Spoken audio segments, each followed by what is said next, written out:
Welcome to the Uncommonality Podcast. I'm Keon, here with my co-host Sal, to bring you into a community of extraordinary entrepreneurs and innovators. We dive deep into the journeys that have defined them, from hard-earned insights to the hurdles that make each success story real. Today, we're excited to introduce Kayla Logue and Paula Garcia, co-founders of Move Into Words. United by their passion for well-being and community, they combine their diverse experiences in business, fitness, and personal growth to create a 501c3 nonprofit. Move Into Words is designed to foster sustainable mental and physical health habits for young professionals. Through a holistic approach, they're on a mission to build a connected, empowered community that encourages individuals to thrive in every aspect of life.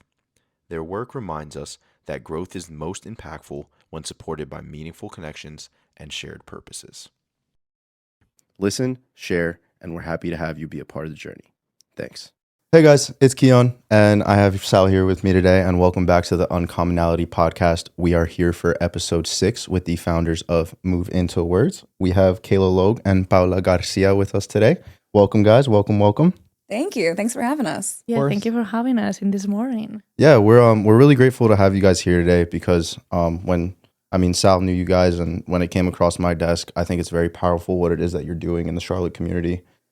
Just like us and everybody else, we're trying to make a big impact for young professionals here, young business owners, young entrepreneurs, etc.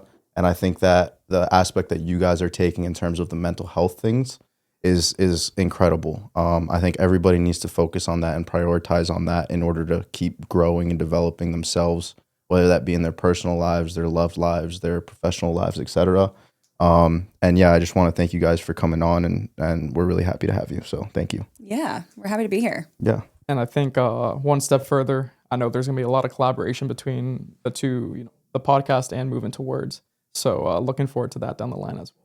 Yeah, we should be excited for it too. Yeah. So this podcast will be releasing either the Friday before or Friday of the event. So we are going to be doing a collaboration event.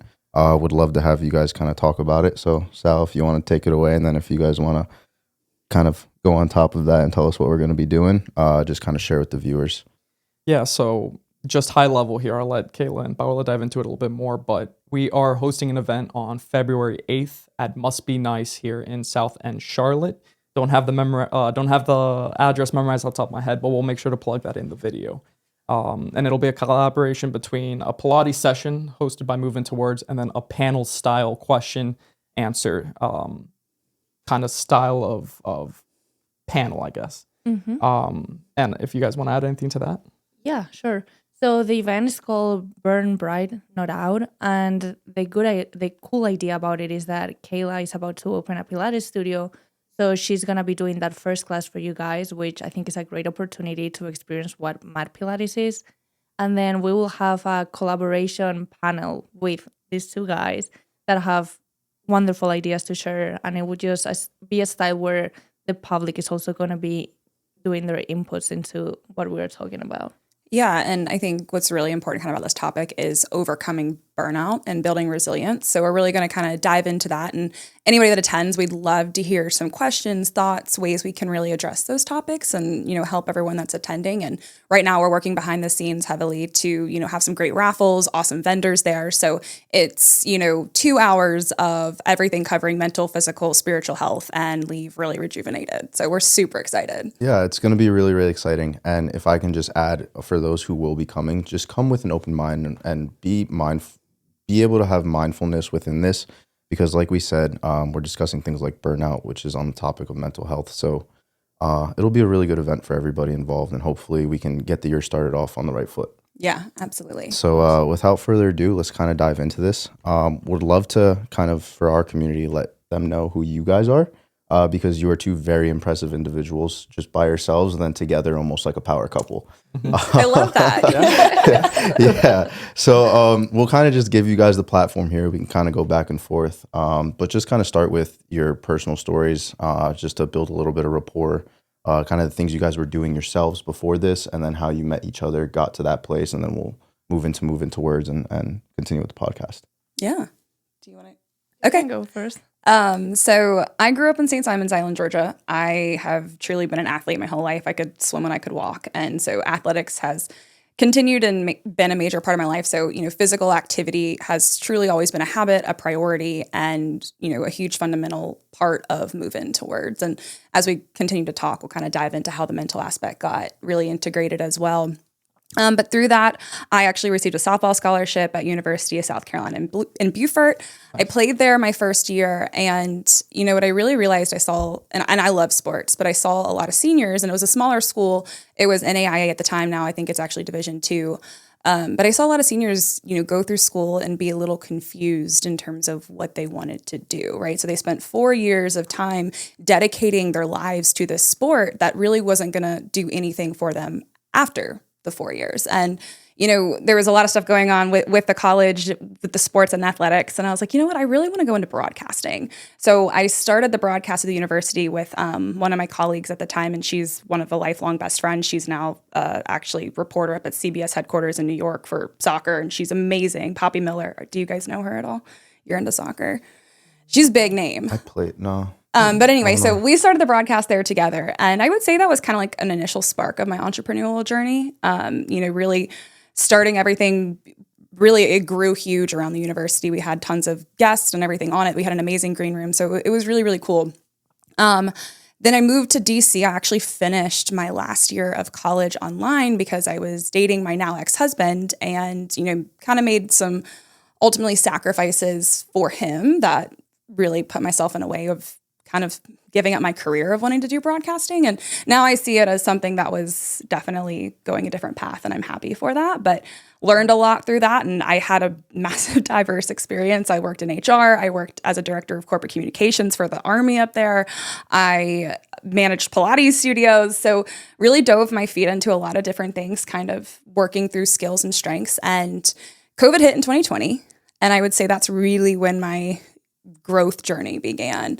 I came to the understanding that everything I had been doing was serving others and checking off the boxes of society rather than really defining and creating and checking off my own. So COVID hit, and it wasn't because of COVID. It just all happened to happen. I left my marriage. I left my job. I had $900 and I was like, I don't know what I'm doing. I have no direction at all, but I'm starting over and I'll figure it out. So kind of bounced around through COVID, started a small social media company to pay my minimal bills, which is now my sister's full-time company, and moved here in 2021. So from 2020 to 2021, lived like a modern day gypsy, seeing friends, bouncing around, finding new clients for social media, and landed here, started working in real estate. I received a really cool opportunity, hadn't worked in real estate full-time ever, got 4 real estate license, jumped in full throttle for the land development company. And I had a lot of financial success, a lot of, credibility with building relationships. I was their top sales producer my first full year. And I realized, I was like, okay, I can do some really big things, but I want it to be more about contribution than just consumption. And that's when I kind of transitioned into writing my book. And that launched this year. It was a bestseller in Amazon in 2 categories the first week it was released. Paula and I met. Plug it. Plug the book. Yeah, what's the book? What's the book called? It's called Always Squeezing Lemons. All right. It's awesome. So it really, the subtitle is Taking Responsibility to Define Your Own Success. And I'm sure we'll kind of dive into more stuff along those lines, but definitely like an absolute motto for everything that we're doing. And then Paula and I met actually at the beginning of that year, and I presented the idea that I had with Move Into Words, and how it came about was journaling became an absolute huge tool for me through 2020. And it was honestly life-changing. It's one of those tools that I really credit a lot of my successes to, because it's when I was able to start processing things, I had real clarity. And from there, was able to, talk to her. We just aligned. It was one of those people that you meet and you're like, wow, we're meant to be together. That's how the power couples start. Yeah. So, we started diving into how Move Into Words would come about. And again, we'll get more into all those nitty gritty details, but simultaneously Move Into Words was being developed as I was writing my book, because I put journal prompts at the end of each chapter. And I knew I wanted to make a larger impact than just 12 pages in a book. And, from there started to build out. I found myself really torn between the real estate world and the impact world that I was really working to make. And weirdly enough, an opportunity to develop Pilates studios came around. And that's a whole other long, big story circle. But anyway, my partner, my actual life partner now, and I are bringing multiple Jet Set Pilates studios to the Charlotte area. So multi-unit Jet Set Pilates owner, best-selling author, and founder of Move Into Words is now everything that I'm doing. I Wow. love that. Yeah, that's a lot. I know. I was like, I don't know how to compact it all. That's Preach. a lot. I mean, I guess it's about as short as I can make it. Hey, preach. Preach. See, there's a lot of value in coming to this event. There's a lot you guys can learn from a very big journey. And something that we've mentioned in a couple podcasts now, starting with us going to Courtney and also Juan, is the zigzag route that everybody seems to be taking, right? And for us, it's really cool that we're doing this process and we're seeing these kind of things that are transcending across everybody's journeys. Mm-hmm. And it seems like you, Kayla, also had your own zigzag route almost, where you're going from one thing to the next, dropping out completely, and then picking yourself back up and going to this next thing and the next, and kind of figuring it out. Like, did you ever think at any point in time, maybe let's say 7 years ago, that you'd be having your own Pilates studio and opening up multiple? Oh my God, no. Exactly. I mean, truly. And I think that's what is really important is there is not one trajectory. And I think also if you find yourself in that mindset, like, oh, just going to the next check off, check mark, you're never going to give yourself the opportunity to really grow, to really expand, not only your experience, but your knowledge, your network. There's so much to be actually like learned in of course, the discomfort and really taking those risks and always being confident and betting on yourself. Because don't get me wrong, I'm scared shitless right now doing everything we're doing, right? But at the same time, it is absolutely worth the reward that I know will be a payoff. But it requires patience. It requires a lot of grit. And, but counting on that really like linear path, man, you're failing yourself with that mindset. Oh yeah. And I think a lot of people, they like to focus on the end result. Right, they want to score rather than focusing on, okay, let's get these first 10 yards. All right, we got those 10 yards, let's get the next 10 yards. Yeah. All right, we might lose a couple yards now, but let's go and get back to the first 10. Yeah. Right, so I think a lot of people, especially as you explain your journey, a lot of people can relate to that. I mean, we've already had guests that have a similar route, and I don't know if they take the zigzag route or they get taken on the zigzag route, because sometimes I'm sure when you look back at it, you're probably not like, oh yeah, this is the path I would have taken, but you just get dragged through it and you figure out the way out. I think it has to do, I think it has to do with what we were talking about on our first pod, where it was like, whatever you want to do, just do it, just take the first step, right? Yeah. And then also with you saying like, take the gun, aim it, fire, figure it out afterwards. Yeah. I think that we all kind of have the similar personalities where we're not going to really take no for an answer. We're going to go try what we want to do and figure it out. And that's kind of why this zigzag route kind of seems to be a thing. And like for me, I'm sure Paula has something pretty similar because girl, Miss Madrid over here, out here in Charlotte, North Carolina. No, I know. But for me, I was also about to say that usually everyone has a similar path on that way, but because we're all put to the school system. So if you think about it, you have a path that is written down on a way, like you're taking one course onto the next course, onto the next course. Like it's just always like very straightforward until you graduate and you are like, oh fuck. Yeah. Like what am I supposed to do now? Like now I'm not a student athlete. Now I'm not like chasing another course or like a grade. It's like I need to figure out what I truly want to do. And like what is that? I feel like most of the people find themselves like lost after graduation. Or I might be speaking for myself, but I think like after graduation for me was that moment of, okay, now we're talking. Now this is the real world. Now I need to figure out. And I need to make sure that I'm doing things for me and not to check marks or go on to the next episode or stage that I was being told to do. Yeah, so what does that look like for you? So like, why don't you kind of dive into your story as well? Because that sounds very interesting. So I'm from Madrid, Spain, as you mentioned before. I came to the US with an athletic scholarship. So I did swimming and triathlon. I was just tired of being in Spain. I wanted a change. I wanted to explore the world, learn a new language. So I apologize for my accent because it's not my first language. But so decided to move to the US. I was a student athlete. And I think I've always had a lot of pressure when it comes to like the psychology part of it. Just always being expected to perform. That was on the student part and also on the field as an athlete. So I feel like I went through college kind of numb, like didn't feel what I was doing, just doing into the next race, next grade, next whatever. And I feel like it's when I graduated that I just hit rock bottom. I think I was in a bad relationship. I was very depressed. I think now I look at it, I deal with depression for, I want to say like 3 to 5 years. And I was also dealing with an eating disorder, which I think that eating disorders, this is hard to say, but I feel like most of females and maybe some males experience some kind of eating disorders. And it's just hard because it truly is like if you have a weight on you, it's like a shadow. You're not able to express who you are. You're not able to operate. So I feel like it was going through that phase of this is not me. Like I'm living in a body that right now doesn't represent me. I'm not being able to express who I am. And it's pretty sad because I'm sure there's so many people out there going through the same. Luckily, I'm always been very stubborn. So I feel like I never actually gave up on myself. So I look for help. I got out of that, but I think that's what planted the seed on me of I want to help others. And I think the mental health aspect is so important because there are so many talented people out there that struggle with mental health that because that struggle, they are not able to show their true light or what they have to offer to this world. And I think it was also showing me that we all struggle. We all have gone through life and we all have faced struggles. Like every person that you see out there, you have no idea what's their story. And I think it's having that empathy towards others that some people lack that kindness. Like for me, if there's something that I feel like defines me or describes me, is being kind. Like you never know what the person beside you is going through. And it's just some nice words can make such a huge impact on people.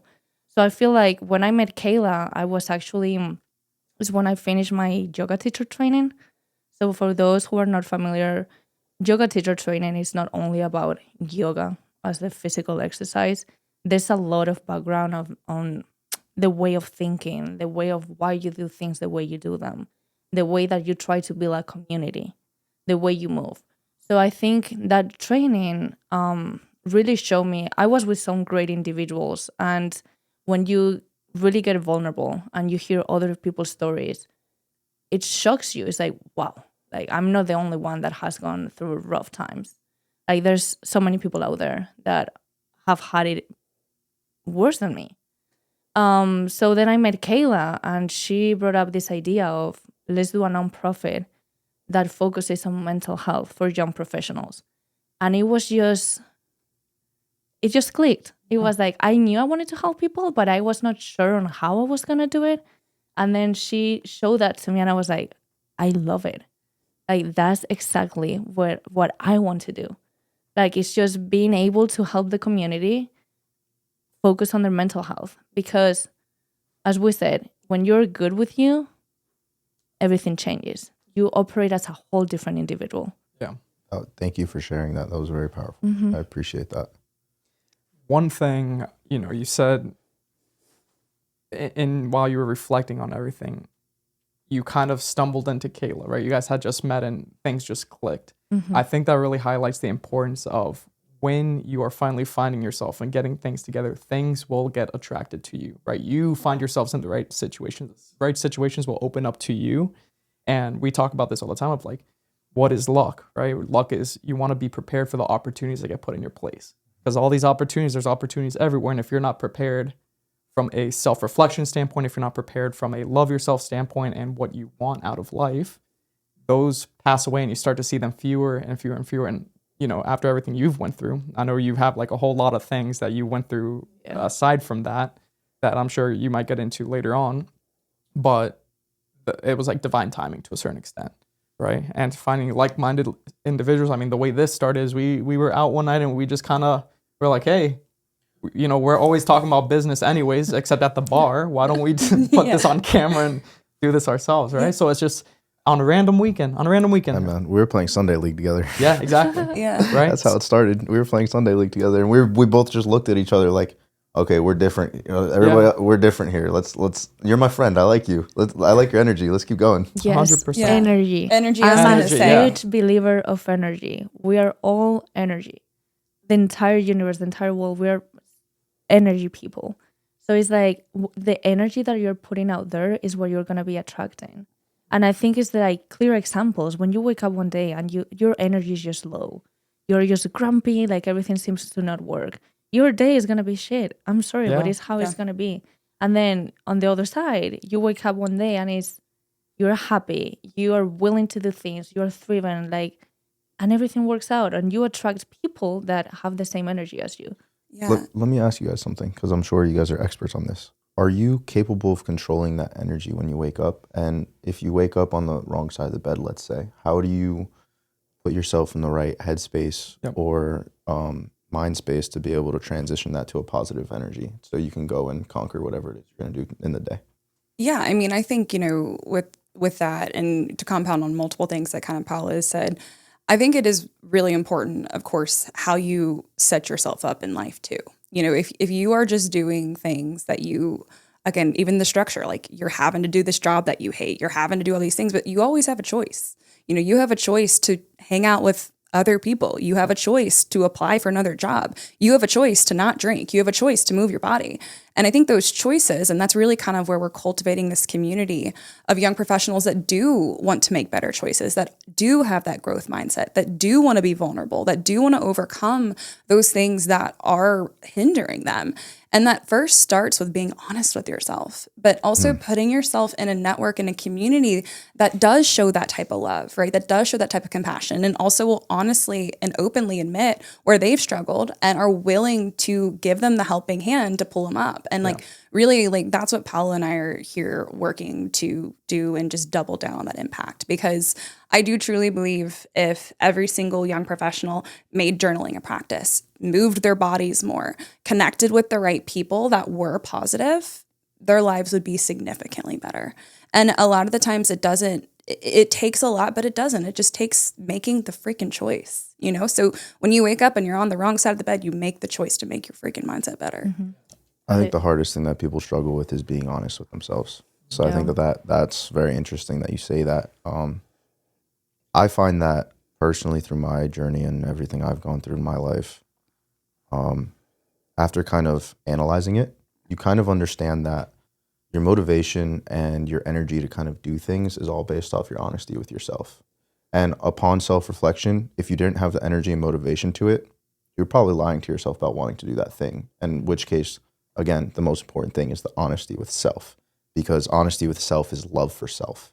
And love for self is where everything stems in terms of positivity, growth, manifestations, law of attraction, et cetera, right? Discipline. Yeah. Discipline, drive, and it all comes with that honesty. And like for me, I think for periods of my point in my life where I've had failures, which I don't see as failures, I see as opportunities to grow.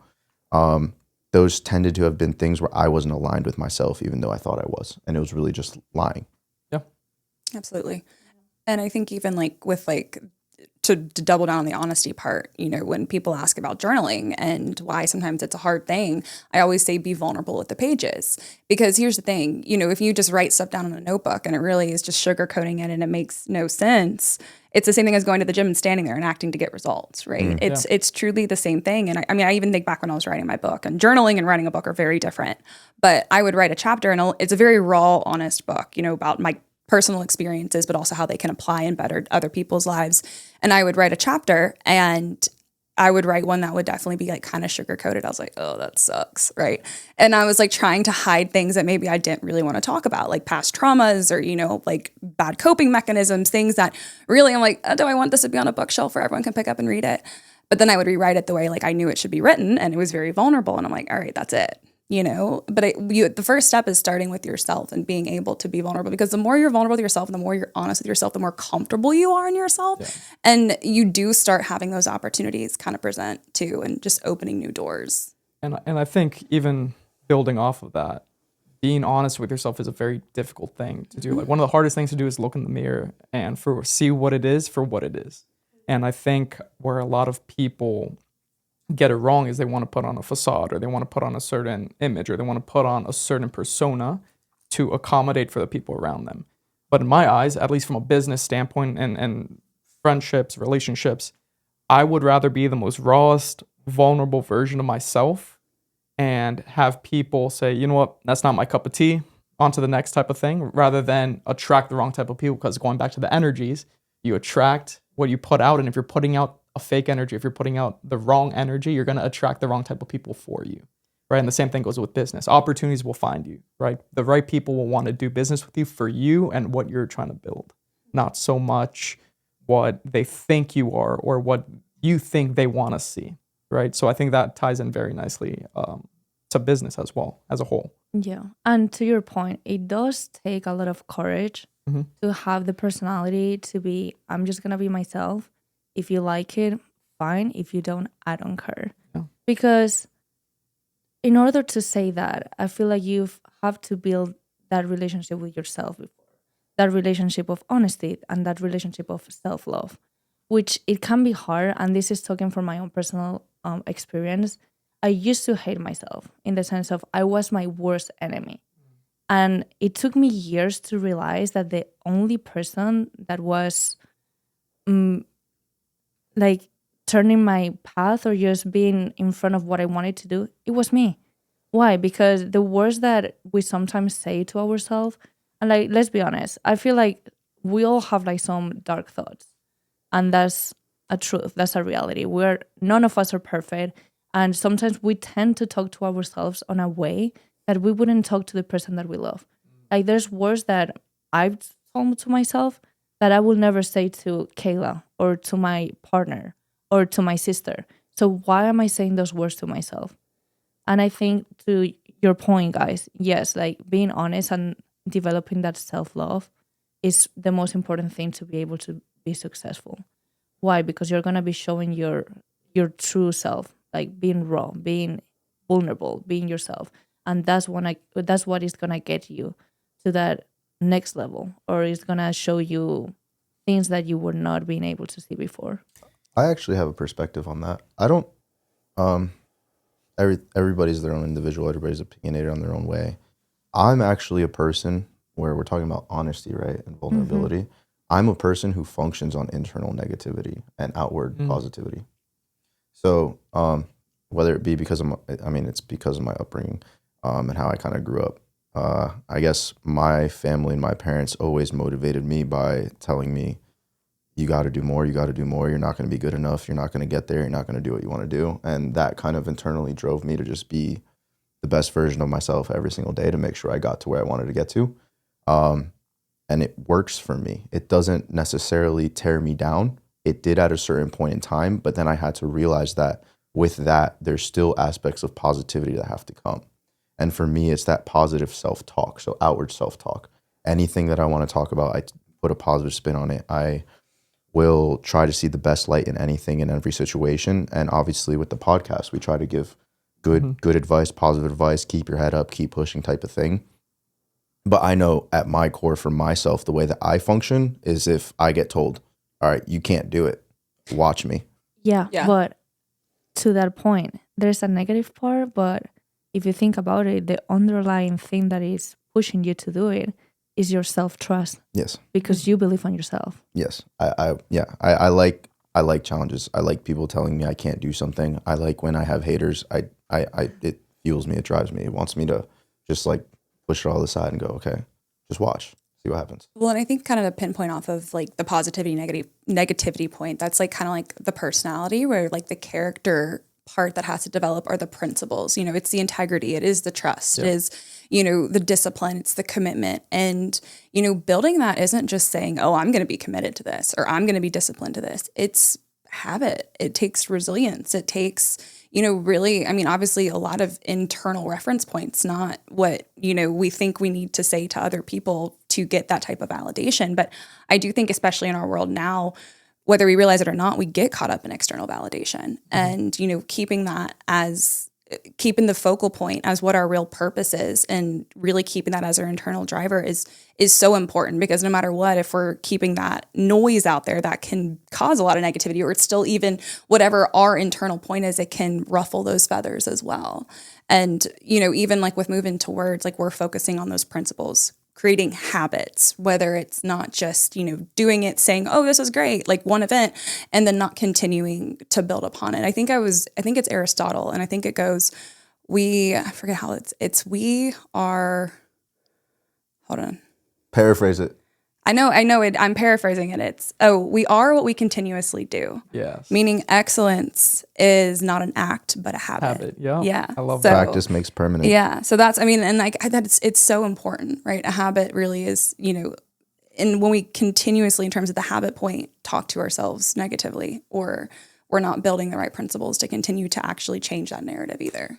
Yeah, and I think there's like a couple things you said in there I want to draw out of here. We talked about this on one of the first 2 episodes, and it's if you want to be something, you have to act like you've already become it, right? You want to be a runner? Go run a mile. Great, now you're a runner. You want to be a podcast host?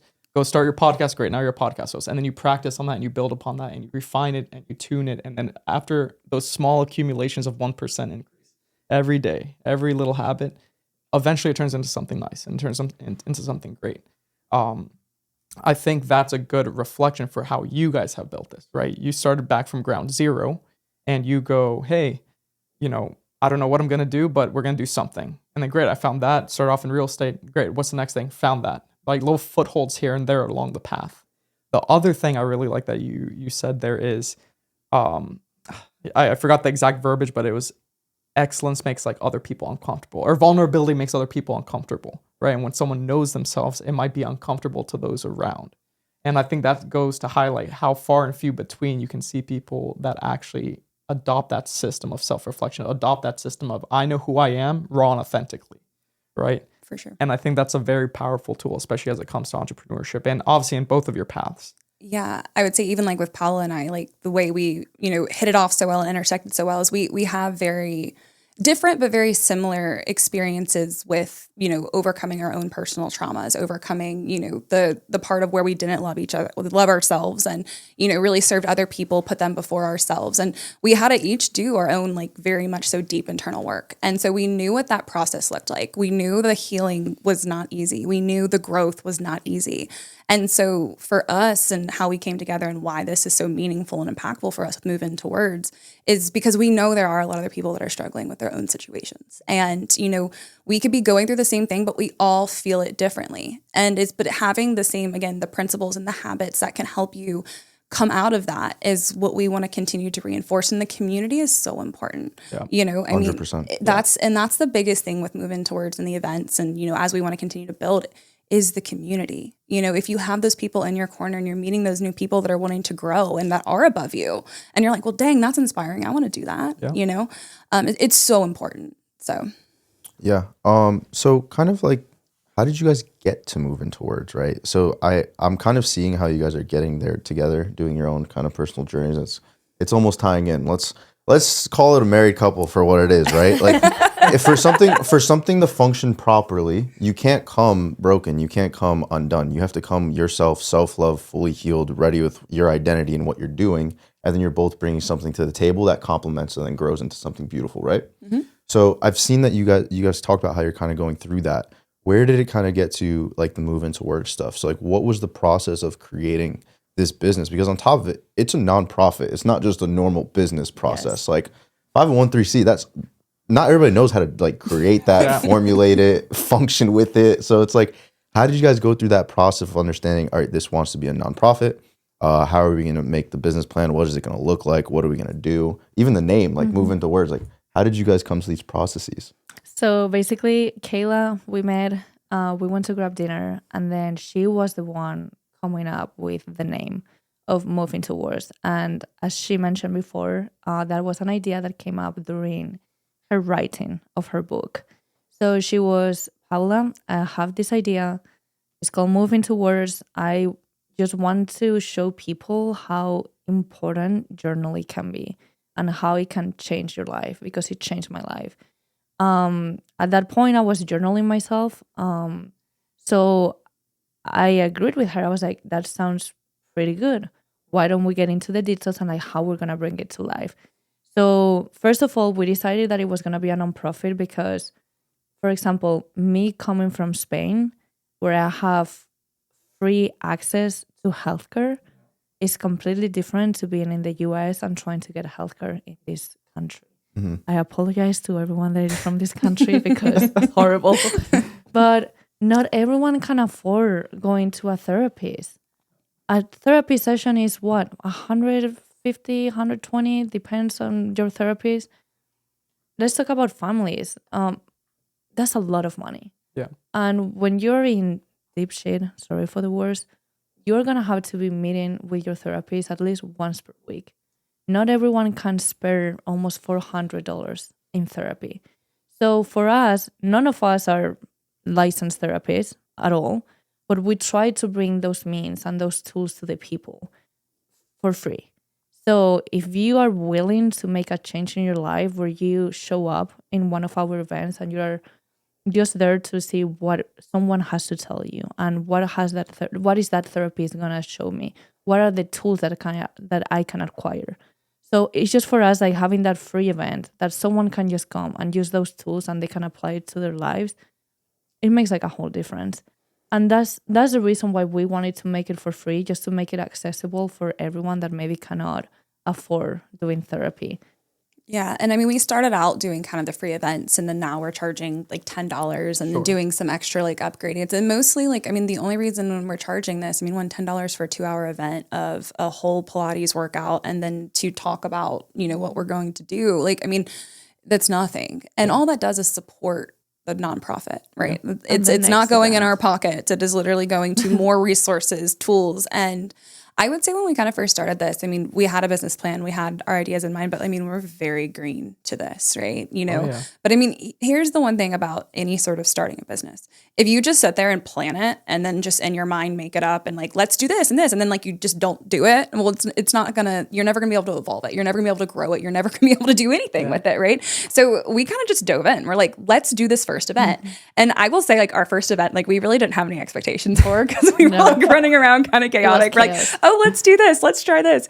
And honestly, we had like 65, 70 people show up. It went very well. It went super well. And we thought it was going to be all our friends. Well, most of our friends bailed, right? And so it was a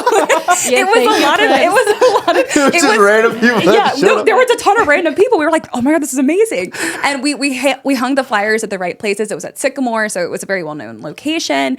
And so we were meeting so many people and we're like, wow, this is something that, you know, was really intriguing because it's hard to find, you know, a group to meet new people, and especially as young adults, right? Rather than going to bars and getting drunk and things that aren't the habits that we're trying to support in this community. Sure. Yeah. You know, so after that, I think we had a lot of good momentum to keep going and to keep building. I would say really through the last year, because last year was the first year of events, we were able to get really clear on what our mission was, what we wanted to accomplish, where we wanted to grow. And we were able to build out the business plan a little bit more. Much better. I mean, like full, like, I mean, tons of research, tons of dynamic build out, like actual like plans for sponsorships, title sponsorships, exclusivity sponsorships, you know, things where we weren't creative enough, but we just had to like get our feet wet to like dive in.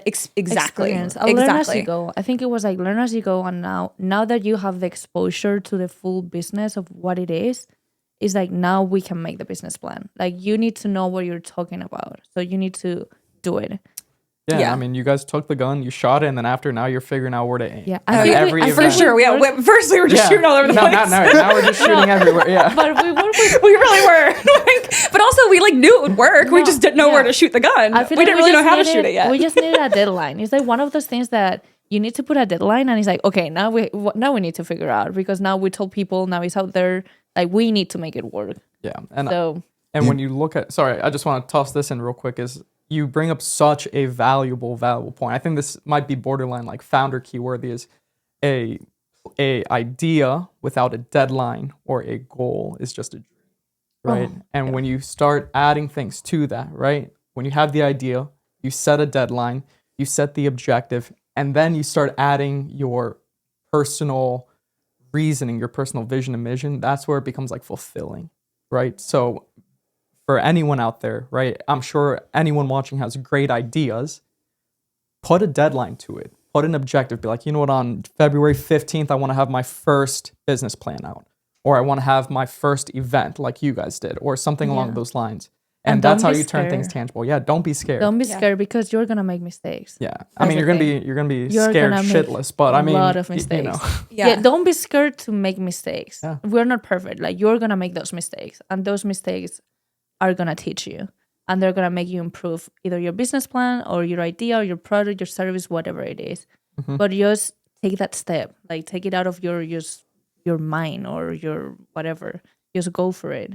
I think another really important point to hit on here too is because from writing the book and like now building this multi-unit franchise and then with Move Into Words, I've definitely had key mentors along the way and people that have done really big things, that have great knowledge. And some hours, like I'd spend an hour with one person, I'd get more knowledge than reading 5 books from just having a conversation that applied directly from what they've experienced. And the thing about mentors is they tell you where they screwed up and they pretty much just help you not make as many mistakes, right? Yeah. And so that's been super key in terms of developing a lot of things, even like building out the business plan, the pitch decks and everything else. We're starting to really kind of get this really well oiled to where we can go to much larger corporations and say, here's why we want to partner with you. Here's what we can offer you. And this is how you can help us too. So, there's, like I said, a lot that we've definitely learned over the past year. I mean, even though it's a nonprofit, it's still a business and it's a 501c3 and it's different, but it's literally the same as operating a business. And quite frankly, I really think the only difference between a nonprofit, I mean, there's a lot of differences, but on the surface level, the difference between a nonprofit and a business is nonprofits operate off their values and missions. Now, imagine if all for-profit businesses operated off of what their real values and missions are, how much better like real life corporations would be in terms of doing business together. Yeah. Because not all big time businesses operate off their values and what their real mission is, right? Yeah, they're profit. Well, it's usually a facade of a value or a mission. Exactly. They feed the people. Exactly. It's more of a manipulation game than it is necessarily what whereas, what we're truly doing is this is what we're doing, this is why we're doing it, and this is why we need your help. But yeah, gosh, you got to just shoot the gun. You got to just get it going. It's part of the reason why I guess I'm not going to speak for you, but I'm sure you were excited to have them on as well. Yeah. We were ecstatic to have you guys on here because the Move Into Words thing is just so powerful in terms of what we're doing. The way that I'm new to this. I'm young. I'm new to entrepreneurship. Like I'm failing every day. I'm going into the middle of the ocean and drowning. And then I'm picking myself back up. It's just what I do every day, and I'm enjoying it. I'm not going to lie.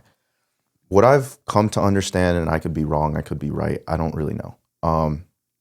Biggest and most important thing is the entrepreneur. You have to being that business owner, running a business, things like that. I think it's like 20% the business. It's 80% who you are and how you're handling yourself. And Kayla, you just mentioned it. It's like mentorship. Okay, well, mentorship is like, I'm going to go get coffee with somebody. And people, if they're just looking at you in the regular public, oh, look at them. They're here at 11 a.m. not doing anything, just having coffee with someone. No, I'm working. I'm learning. Like, this is what I'm doing. It's part of the craft. It's part of the job. And like, I think I'm not successful yet, so I can't really speak upon that. But I believe that the most successful people are the ones that are really focusing on the job and the craft of what it is you're doing. You're focusing on yourself. It's the most important thing is just focus on yourself, work on yourself. And that's going to build everything else out. I think I've had my biggest growth moments when I was, and still am, listening to podcasts, listening to audiobooks, reading books every single day, talking to people, mentoring people, networking with people, using my LinkedIn, honestly, and just going through that because it's turned into a business social media giant that can be anything from inspiration to motivation to network partnerships to new business ideas. Yep. Like, it's crazy.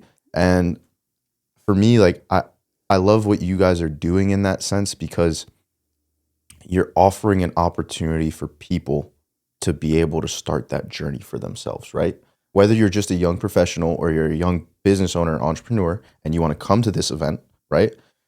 No matter who it is, you're starting to build those characters, those personalities, and those skills that you're going to need to want and go and do your own type of thing or just to be successful in your craft, whether it be corporate America, off to the side, nonprofit, whatever it is. Yeah. And I mean, I'll just quickly touch on this too. I think where even I've been able to develop a lot over the past probably like 6 months or so is now buying into the Jet Set franchise because with a franchise, they give you the car, you just have to drive it. So we get all the framework, we get the business plan. Like I wrote a 55-page business plan for SBA funding and loans for Jet Set. But I had like a great template. I had like a team to help me do these things, right? But what's amazing about that is I'm able to take all that experience and tools and resources that are provided with that franchise, and we're building 3 of them from ground up, and now bring it to Move Into Words. So, kind of that extra boost of business experience that like I never had until now buying into this franchise, which I mean, it's scary and it's a lot of money we're leveraging. But at the same time, when you have that plan and you can see it, is really cool. And it's definitely allowed me to take like new frameworks and start to build them out from moving towards rework pitch decks, go into P&Ls and things that like I'm working on the back end that I think will really help drive additional funding and investments as we're going into this new year. Yeah. Also, the network opportunity of moving towards is massive, right? Like, I think, again, I'm just going to keep toppling off of this. The biggest part of the success is just working on self. We're talking about this self-love thing. We keep circling back around. It's like, well, put yourself around the people that are also going to be like-minded like you. If you put yourself around people who don't really have ambition, don't really have goals, and don't really want to do anything, they're drinking alcohol every day, they're doing drugs every day, they're doing all these kinds of things.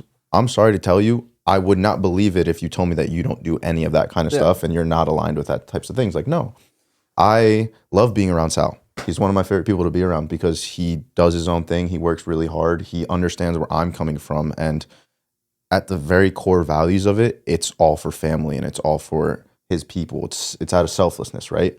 And so like that is inspiration for me. If I'm having a bad day myself and I'm not checked, well, all I have to do is like call him, look at him, see what he's doing that day, like check out his LinkedIn. I don't know. And then I'll be like, okay, check yourself.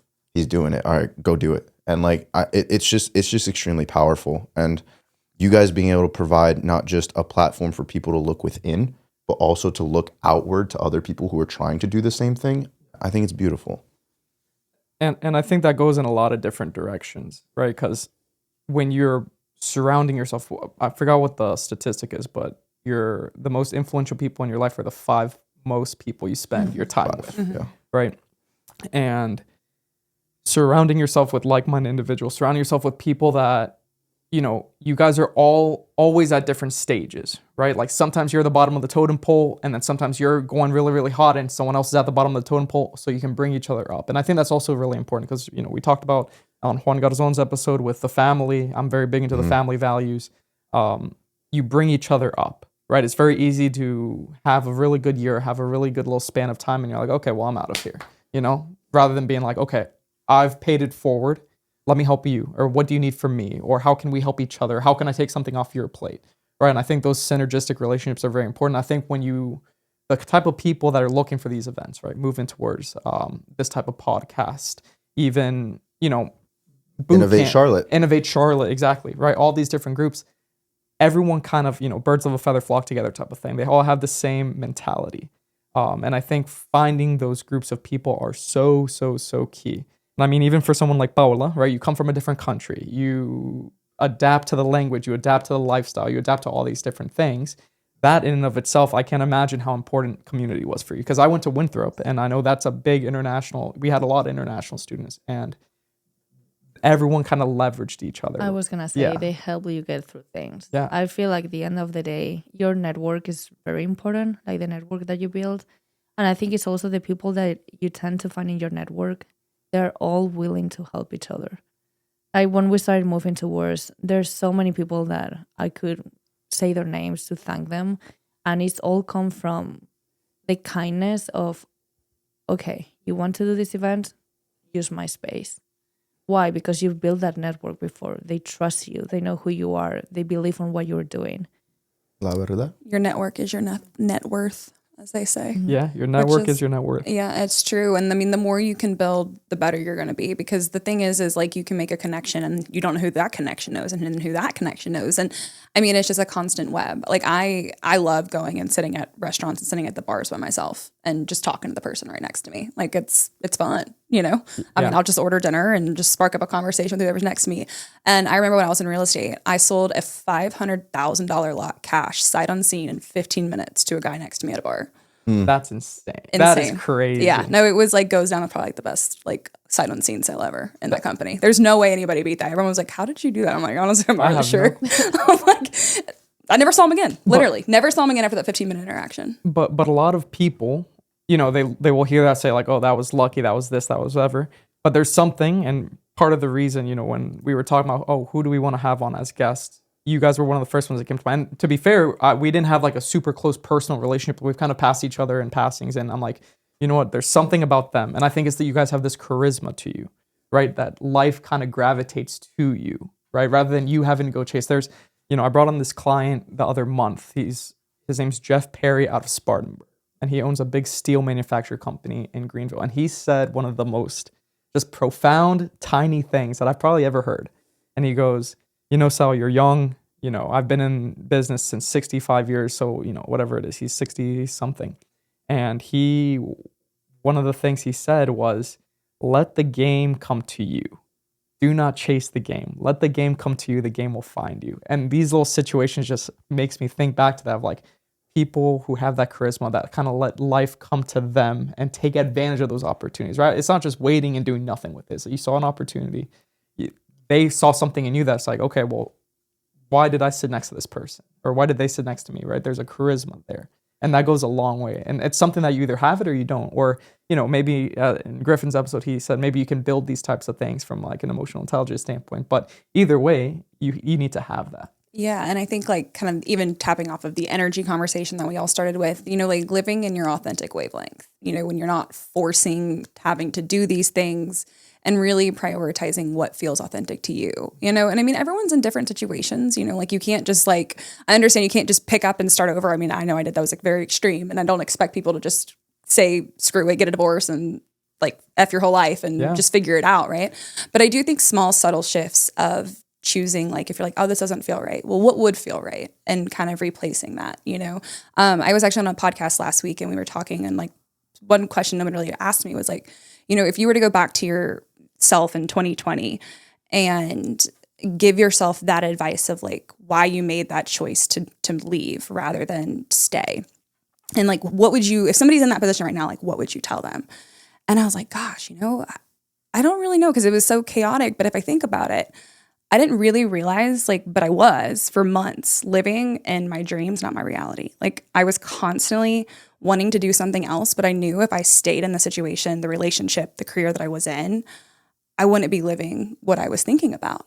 And so my advice would be, if you're feeling in that stuck, like, I'm not sure what to do next now, think about your life a year from now. And if you made the decision to, try this something new or do this instead, what would your life look like a year from now?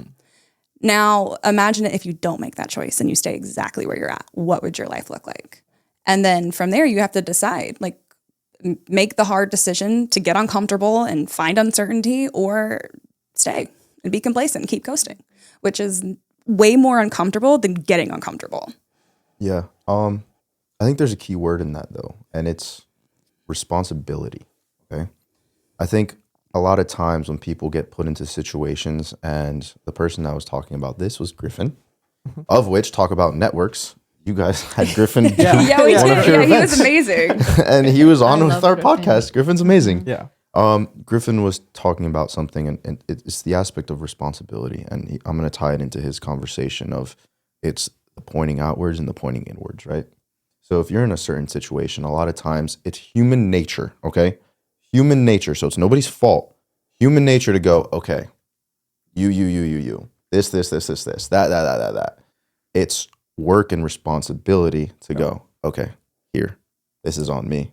I got to move. I got to choose. I got to do something, right? Because if something's not serving you and you're choosing to continue doing that thing or being within that thing, that's only your fault. You're choosing to not love yourself. You're choosing to continue something that isn't what you're aligned with and what you're doing. And it's your responsibility to look within yourself and say, okay, this is my responsibility. This is on me to be able to do what I have to do. I'm not okay. I'm not happy.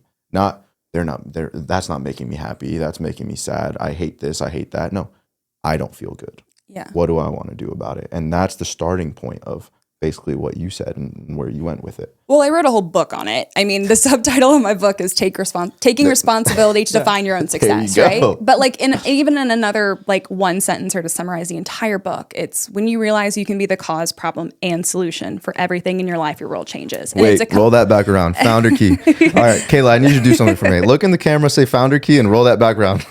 Founder key.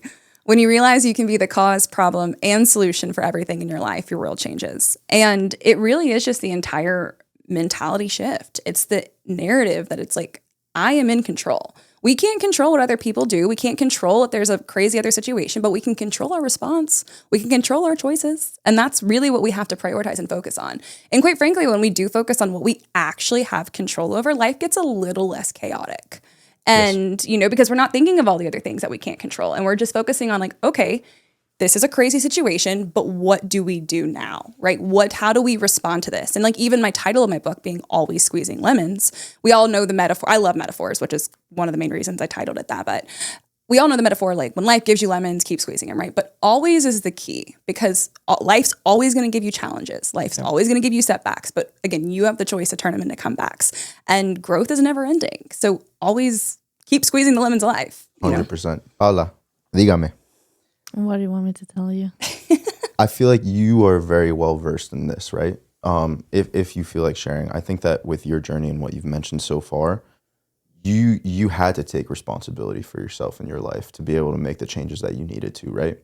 I think a lot of people have been in similar situations, and if they've gotten out of it, they can reflect on that. And it all has to start with self.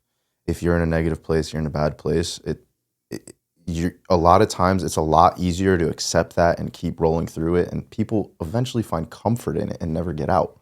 Yeah. So it's like, how? I just believe that it's also like an ego thing in the sense of it's always easier to point out outwards, as you were saying. It's always easier to blame it on, well, poor me. Like I'm in this situation because this person or like a school or whatever it has to be. It's always easier to say that because your ego is trying to protect you rather than saying, wait a minute, I'm the only person that put me in this situation and I could have done things different, or I can be the one taking me out of this situation. Like I don't have to be suffering.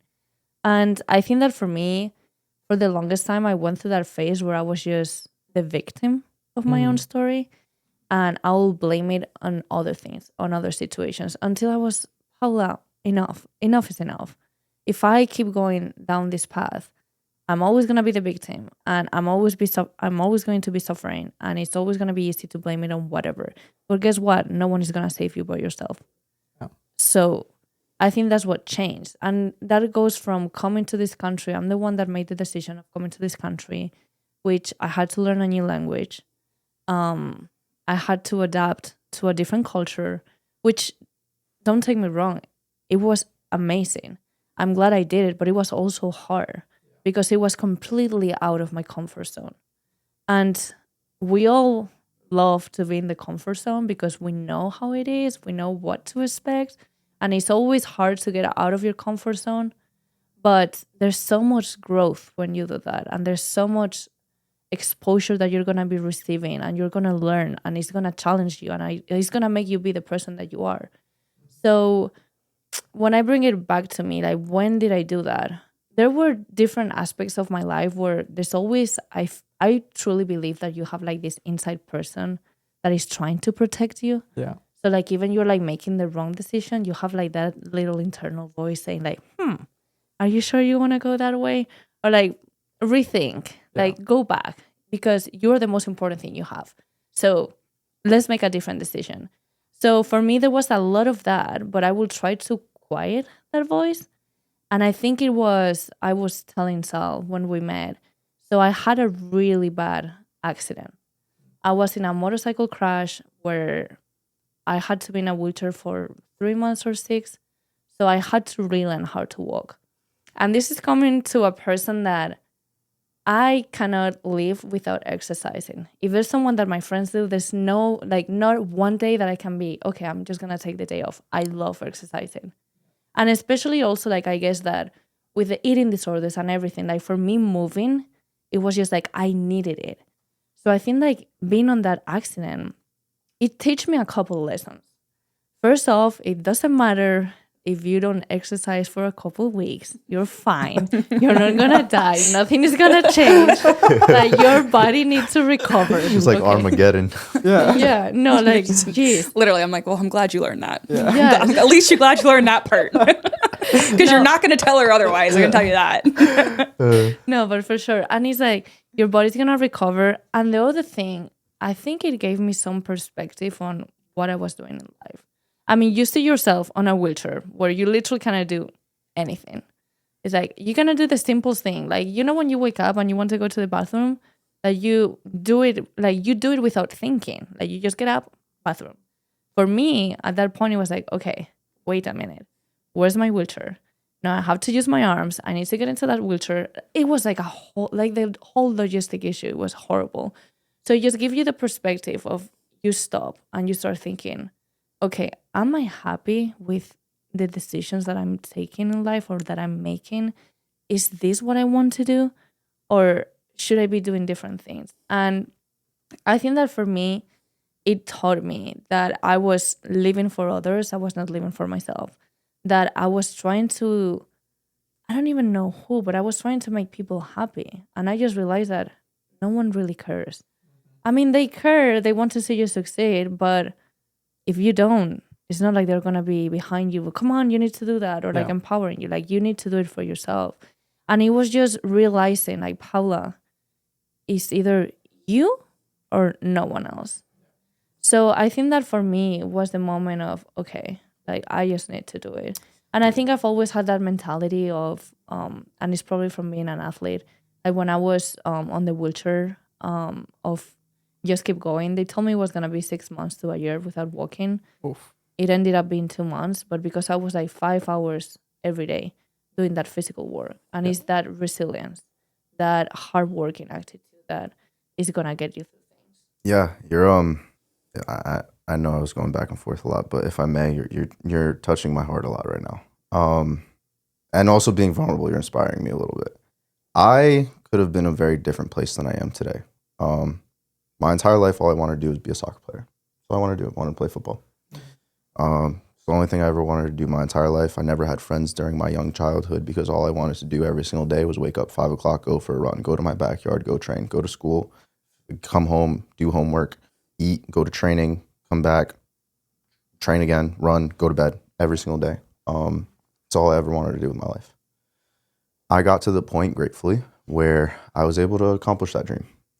It lasted 1 game. Oh, wow. I made it. I got into the starting 11 for Sporting Kansas City. I played my whole debut, 90 minutes, had an assist in my first game, tore my abs, done. Was on crutches, went home. Too personal even to this point. My mom had to even help me use the bathroom. And I was a 22-year-old man.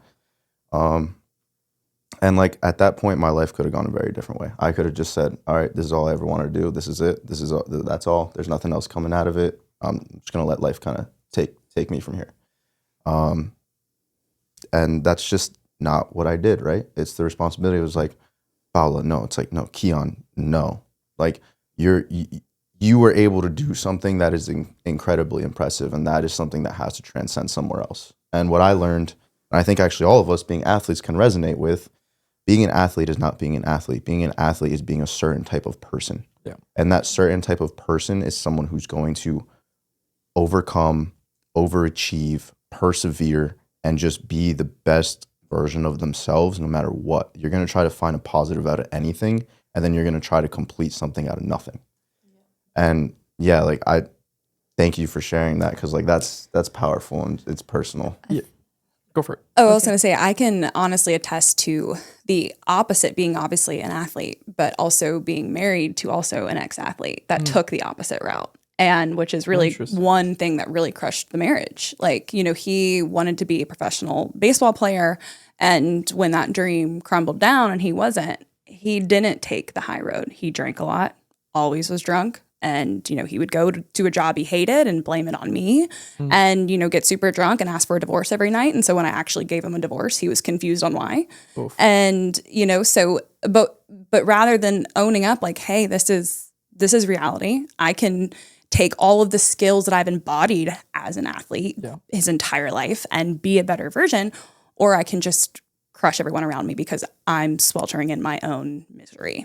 And it's a really unhappy, hurtful spot, you know? So, I mean, but it does take a lot of strength and resilience. I mean, I could see what was happening from a mile away, just knowing it. Right. But yeah, it's not a pretty sight on the other side. Yeah. And I think that all ties into going back to what you were saying, and kind of the thematic message in this little segment is, you know yourself and self-reflect and really maintain that positive attitude. There's something about people that has always rubbed me the wrong way who take this approach of like, you know, when something goes bad, it's everyone else's fault, right? That, and the sort. When things go great, all of a sudden, no, you know, that was me. I did that. Oh, yeah. You know, it drives me insane. And, you know, something my dad would always tell me is, you know, when you're playing soccer or when you're coaching, because I used to coach kids, he used to tell me this when I was coaching kids at the Barca Academy here in Charlotte. And he would say, when things go well, it's the team's fault, right? When things go well, it's because the team did well. When things go wrong, it's because you messed up somewhere. You did not prepare them right. You did not do something, right? And he said, if you maintain that mentality, when things go bad, it's because somewhere along the lines, you misstepped or you took the wrong calculation or you took the wrong risk. When things go well, it's the people around you. And sure, you may have played a part in it, but it's better to give the flowers to other people. Obviously, maintain some for yourself, but give them to the other people who help support you there, and that'll take you further in life than anything else. You know why that's so great? Why? It's because of the idea of like, even if it's not on you, you're choosing to take the personal responsibility to take the growth moment. Yeah. So it's I agree. it's like, give me that. Even if it's not on me, it's an opportunity for me to grow and keep pushing. So that's, wow. Yeah, nice, and I've always had that mentality of like, if I can take the load off someone else, and if I can take, because I can take, I've always, you know, maybe part of it is, to your point, maybe part of it is, you know, I think very highly of myself in a certain sense when it comes to performing and athletics and business and things of that nature. It's like, hey, I can take it. Let me take this off your shoulder and make things better for you. Right. Yeah. And I think that's part of it as well. Well, I think ego can also be, actually, I think ego is very important when used correctly. I think ego is the reason ego truly drives a lot of us, right? But if we let it drive us the wrong direction, that's when ego's dangerous. Sure. But ego is extremely important for success too, because if you think about it, like, well, there's a part of us that is driving deeply and burning for success, and that's your ego talking. You know, there's certain standards inside you that, you know, maybe like what I believe is great and success isn't necessarily defined by somebody else's great and success. And really, you know, failure and success are very subjective. Yeah. You know, we define what that truly is. And when we can see it that way, you know, that's important. But I mean, ego is a huge driver. Who's going to believe in you if you don't? 100%. I mean, how can anybody believe in you if you don't? Yeah. You know, They like, can't. and even like with vulnerability, like if you're not able to get vulnerable with yourself, how are you going to get vulnerable with others? You know, it's really, it's constantly a two-way street, and it starts with you. Everything does. Everything's a yin and yang, right? Balance in the world. You can't know good without bad. You can't have growth without failure, et cetera, et cetera. I think we say that on almost every single podcast. In some capacity, But to that point, that it means what we're trying to provide here is maybe functioning, and we're finding those uncommon things within, or those common things within those uncommon practices and uncommon jobs, right? Yeah. If we're seeing a lot of things are transcending from our conversations, whether it be with you guys, whether it be with Griffin, whether it be with Juan, whether it be with Courtney, whether it be with Sean, et cetera, it seems like a lot of the things that we're talking about and we're focusing on are very transcendent, and we're all agreeing to a certain capacity. And I think that's something that is very powerful in terms of maybe takeaways from what we can pull from things like this. And one thing I do want to take a second, you know, to dive into, I don't think we've dove into this path quite as much as I'd like to before the episode ends, is you come from a completely different country, right? So I have family in Galicia up north on the border of Portugal and Spain. I love Galicia. And, you know, we might have people that watch this episode and they might look at you and be like, okay, well, if she did it, maybe I can take that jump. Well, specifically what I want to know is, what have you noticed about differences? Because I know how things operate over there, and the mentality behind business, the mentality behind life is very different. Different, bro. Right? They live, they work so they can live. Oh my gosh. Where over here, there's that's kind of a huge. different mentality of like, we live to work. I think you know, in as the a whole. US, it's more fast paced. I think people just understand productivity, and they think if they're not super productive on their 24 hours day, they have failed. Yeah. Like they don't give themselves grace. It's like, I need to do these 100 tasks, otherwise I fail my day. And it's not like that. I think in Spain, people, as you said, we work to live rather than living to work, which is more what I see in the US. I don't know. There's nothing wrong with one or the other. I think it's more of like a preference. I do love my culture because I see how people live there, and I think they're happier. That's just based on personal experience. Don't come at me. Yeah. Maybe like people are happier here. I don't know. But to your point, there's differences. Yes. It's hard. I don't think it's harder. I think the US is a better place to be an entrepreneur. They appreciate you much more than in other countries. Why do you think that is? First of all, taxes. Yeah. I think in other countries, when you're trying to be an entrepreneur, it's so hard because they make you pay a lot of money, even if you might not be making any profit. And they just make it very complicated. It's like the laws, the taxes that you have to pay. You don't have as much revenue. I think in the US, at the end of the day, it's always I went to America because I was pursuing my American dream. Yeah. Why? Because there's more opportunity. The economy is better in this country. I think there's a lot of individuals with great ideas everywhere, but I think in the US you see more creative people. Yeah. On a way. I lived in Madrid for a little bit, so I'll be a little more polarizing if you don't want to be. Okay. I think the biggest thing is rooted in values, valores, right? The work to live to work. And cancel me for this, but I think that a lot of times American culture is a lot more superficial than something along European culture. Sure. I'll just say it how it is. I think that a lot of things that we want to accomplish here, I'm not saying right or wrong, is more about who you are, what you want to accomplish, and where you're going with your life. And that is kind of the first thing that we do in terms of judgment. Whenever you meet someone, what's the first question you ask? What do you do for work? And what are you doing with that question? You're analyzing where to judge them, how much value you're putting in that person. Exactly. That's a great point. And that's so interesting. When you go to somewhere like Europe, you go to somewhere in different countries, things like that. You want to talk about being from Colombia. I'm from El Salvador and Iran, and you're from Spain. I mean, I will say, coming from the let me. I'm from. Okay. No, I'm not My saying no. ancestors are Italian and Polish, but actually, I will say, I grew up in South Georgia, and the South is much slower paced and very much so interested in genuine connections. Like I'd walk my dog and I'd meet friends and we'd go hang out, right? Then I moved to DC, and then now that culture is who are you? What can you do for my life that's better? And whereas the South is like. Wait, yes, Keep going. So, but like up there, and then I literally moved from South Carolina. I went up there and I was like waved at people walking my dog, like, oh, maybe I can meet new friends. And then they're like, yeah, what does she do? What's she doing?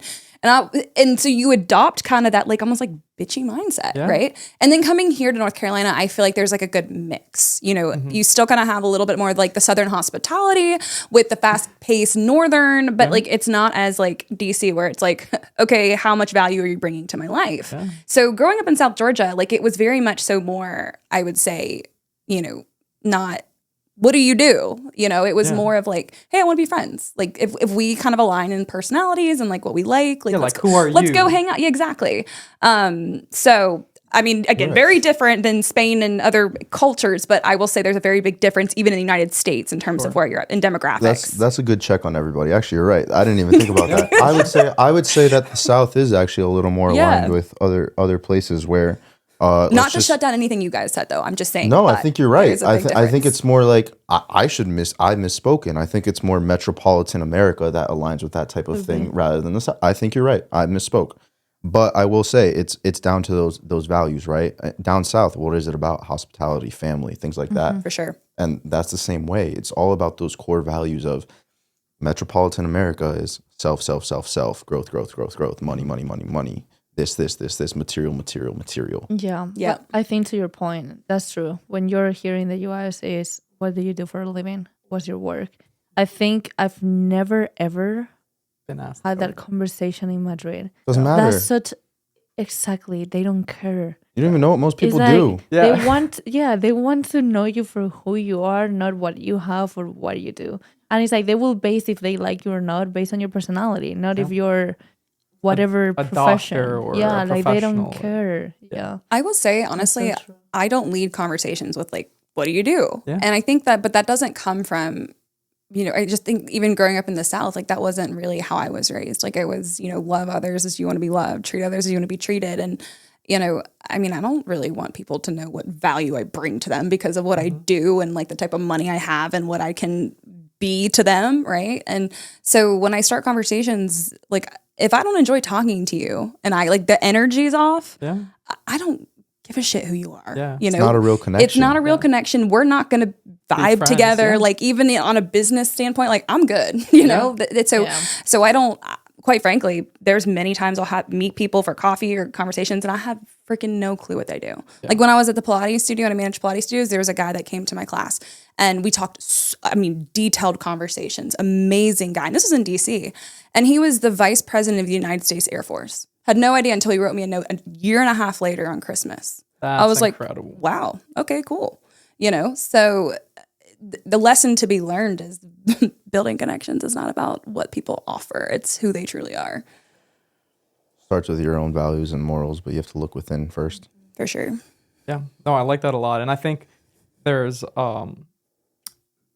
something that as I've gotten older and as I've changed my philosophy on life and, life affects you a certain way and you interpret it a certain way, I've always been of the mentality, I do not like talking about myself, right? And something that my mom would always instill, she's like, if someone wants to know something, they will ask, right? And it's funny because as I progressed through my career as a wealth manager, as a financial planner, one of the main jobs is for me to ask questions. Oh, why is this over here? Why did you invest this way? Oh, why do you want to do this for your kids? Or why do you want to leave this money for so-and-so or this charity, right? Because those questions tell you a lot about the person. And I think because I do that so much through the day-to-day, in my personal life, I have people, I've been on, dates before where they're like, you ask a lot of questions. I'm like, trust me, if I did not ask questions, I would not care. So take that as a compliment. Hey, that means they were having a good time. Yeah, well, for sure. People like when they talk about themselves. I was gonna, because I feel like I relate with you. Yeah. I'm shy. I hate to have the spotlight. Yeah. It's not for me. I always like to direct everything to everyone else. And even in college or whatsoever growing up, I was always called the silent hustler. Yeah. And it's because I didn't want people to know what I was doing. I didn't need to show anyone what I was doing. I hate talking about myself. So I will do it behind the scenes. Yeah. And then show the results. And they were like, huh. I'm like, well, because I don't talk about it doesn't mean that I'm not doing anything. It's just the results speak for themselves. Yeah, but it's like, it goes with each individual. Like we all have a different personality. Some people like it and love it, and some others are just more reserved. Well, I think that's funny because I think back to when we got coffee, and I swear if someone had a camera that we didn't know about, we were having to act we were trying to drag stuff. Should ask me a question, then I'd be quickly deflect. Okay, but what do you do here? It's different. Well, you chatted, and when we talked to you, we were like, why didn't y'all talk about this? Yeah. I was just gonna say we had the complete opposite conversation. Yeah, we were so confused. We were like, what did Sal and Paula talk about? I was like, actually, I'm not sure. So we did talk about everything. That's the funny part. We did talk about everything, but it was just it took us 5 minutes. We should have actually videoed y'all's conversation and ours and put clips together. Oh my god. Side by side. Well, I think we were more like, oh, okay, telling me about you. It was funny because he was like, tell me about you, and then he was like, tell me about the podcast. So then I instantly went to how can I help you? Yeah. I was like, I know this person, I know Griffin, I know these people, I can connect you. Let me put you in touch. So I kind of deviated the attention to him, if that makes sense.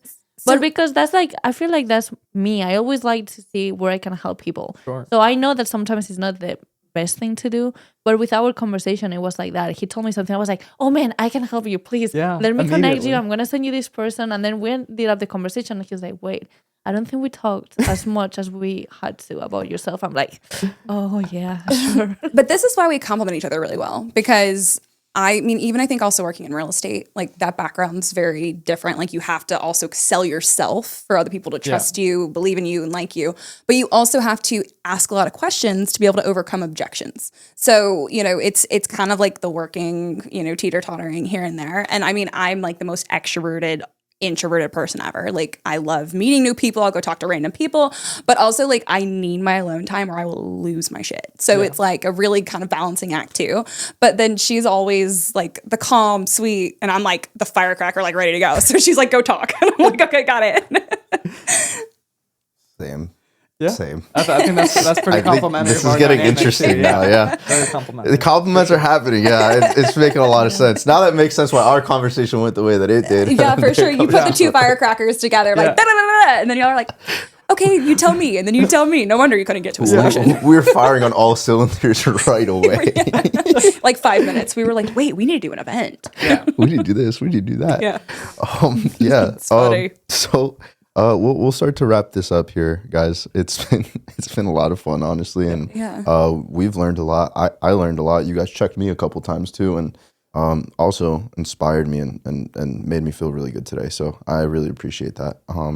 But before we leave, Sal will have a couple questions for you guys to ask. But I'll also just, before we get into that, what's kind of next for Moving Towards? I know we kind of put out there that we're having this event and things like that, but like going forward, like we're kicking off the year, guys. Like what's next? What should everybody expect when they start tuning in? Do you want me to start? You want to? Sure. Go Okay. for it. So obviously, Firecracker. firecracker. Go on. So obviously, February 8th is our first event to kick off the year. Like I said, last year we were really kind of dipping our toes in the water, getting the feel, getting feedback, filling it out, and now we're really kind of clear what we want to do. So obviously, first event going to be huge, going to be super fun. Excited you guys will be a part of it. Ideally, we can do more than just 3 events this year, so we're going to be pushing for hopefully triple that at least. Yes. In addition, really focusing on sponsorships, getting the word out more. We want to be well known in Charlotte. Like everyone knows what Moving Towards is. Young What would professionals. be an ideal sponsorship for you guys? Yeah. Oh, Big Great question. corporations. I think we want to collaborate with big corporations. So you know how we have, I work for Compass Group, big company, and they do offer this lunch and learning during work hours where we might have a therapist coming in, and they will provide with a 1 hour Zoom talking about mental health. So our idea is to pitch Moving Towards to big corporations where we can bring something to their employees and help them in some kind of way. If that's anxiety, we can do an event around anxiety and like providing those tools for the workers to overcome anxiety. Yeah, so like even like on the employee benefit side. So continue to the events, build out more events, but really have much larger, like we have an entire 100 it's 100 top companies that we want to like kind of build out Amazing. things Wow. with. So, and then from there, we definitely don't want to just stay in Charlotte. Our goal is at least, I mean, this isn't going to happen this year, but our goal is 50 cities nationwide. So And going to Spain at some point yeah, because we want to go. Me too. if Yeah. studying the Internationally. market, there's not a lot of companies or nonprofits that are doing what we're doing in Spain. So I think it'll be very beneficial. In So, Barcelona, right? sure, Yeah. maybe Madrid first, then we'll see. Well, one thing too that I'm working on pretty heavily and like with her kind of collaboration too, I'm going to work on doing a TEDx talk. Which is a huge stage, obviously, for impact. So we think that'll help a lot with spreading awareness Exposure. with Operational 1 Million Journals, which is a big initiative that we have out there too. So we got a lot going on behind the scenes with Moving Towards, but it's been a long time building. It's not like this is something that just like, hey, here we go. Like Yeah, it's been a year and a half. We in the started works. last year, but we started working on Moving Towards way before The summer- we started the first event. the summer of 23. Summer of 23. Yeah. Correct. But that speaks to itself, right? Like Yeah. you do the prep work and then you Patience. launch. Yeah, and the patience and doing, you don't have to advertise it. You do it behind the scenes and then the events just pop up. Proof The of events just pop concept. up. Yeah. And it's also because we wanted to create a proof of concept. Like we 100%. didn't just want to go out there and be like, okay, do you want to donate some money? Like give us money for what? Yeah. Like we wanted to have that proof of concept, where it's like we're showing you we actually have an idea that is gonna work, And and we fine-tuning it. want to make it work. And that's how it ties back in, kind of like you said, the 501c3s and how they operate. They basically are a business. They are a business, right? One of the first things when you're going for investing, what do they say? All right, where's the proof of concept? How do we know this even works in the Exactly. first spot, right? And you guys took that ahead of time and said, okay, let's check this off. Let's show this works. Now we can hit the ground running. Yeah, Yeah. we're here to stay. And you guys are basically. here to say and to grow, and there's no doubt in my mind you guys are powerhouses. So I know you guys are going to take this to reach all the goals that you want to, 100% without a doubt in my mind. And Yeah. however we can help, we want to be a part of the journey as well. So Yeah, we appreciate that for sure. Before you actually asked the question, Juan was talking about this yesterday, and so I think that hopefully we have investors that watch this as well. You guys have put on actually a very great showing. Juan was giving us some advice the other day about founders and investors because he runs Innovate Charlotte and Pitch Breakfast, Okay. which is really big for investors, entrepreneurs in the community in Charlotte. Sounds like somebody we need to talk to. We Yeah, we I was will gonna say- we I will was gonna we say, will no what- 100%. what- Juan Where do we need to go to lunch? Juan is the founding father of entrepreneurship in Charlotte. I don't know if he loves that, but I love to call him that. So That's awesome. he's very impressive to me. He was telling us that a lot of times investors want to look for somebody with a co-founder. The reason why, there's complements and there's risk involved, right? So you can diversify risk a little bit between two people. The other thing that he was mentioning within that is the aspect of where you go into investing. When people go for their seed rounds and things like that, they don't want an idea. They want a proof of concept. Yeah. It's the investors are going to help you when you're able to discuss the problems and things that you're already addressing in terms of the market and the products that are being thrown back at you, right? Yep. You're going into the marketplace, you're getting the feedback, and you're adjusting. That's the stuff investors want to see, because they want to see you can learn, pivot, and grow. Then they go, okay, that's the founder for me. They're a founder. They can grow. We can trust them. There's less risk. Let's go into this relationship. Yep. And so, like, for me at least, I'm looking at you guys, and you're both complementing each other very, very well. You kind of are different sides of the same coin almost, and you have the proof of concept of what you're doing. So yeah, I mean, I hope people do watch this, and we'll get you in contact with Juan, because I think there's a lot that you guys can do, and I think there's a lot of people that would want to help you, just because even in the investor space, they're business people. You guys are helping business people. Like, Sure. it's just, it's intuitive to me. Well, And to it's me, a non-profit. yeah, and like, So even if they invest money, 501(c)(3). Yeah. well, Tax and two, deductible. it's like, We're tax deductible. we're all about taxes. Save on the right. taxes. I But no, gotta I give mean, it a like, good side. your next hire can be much easier than you think it should be, you know? So, and that's a whole other thing. We're bringing a massive group of people, the pool of people together that you'd want to hire because they're invested in themselves. So, Yep. 100%. So just to top this off with our keynote question here. So what is, and you guys can, take turns addressing this. Yeah. We'll start off with Kayla here, but what's one uncommon practice, system, or belief that you think you can credit a lot of your success to through your path?